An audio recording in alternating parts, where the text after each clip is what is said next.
ব্রাহ্মণবাড়িয়ায় 25 বিজিবির অভিযানে কোটি টাকার চোরাচালানি মালামাল জব্দ। ব্রাহ্মণবাড়িয়া প্রতিনিধি।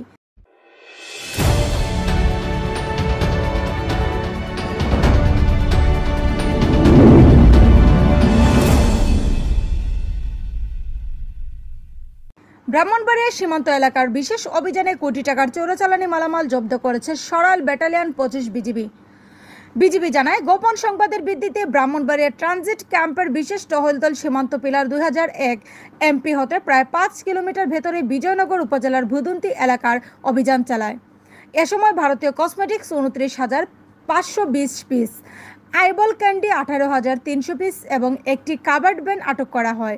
জব্দকৃত মালামালের আনুমানিক মূল্য ধরা হয়েছে 77,43,400 টাকা। আটককৃত মালামাল আখাউড়া কাস্টমস অফিসে জমা দেওয়ার প্রক্রিয়া চলছে।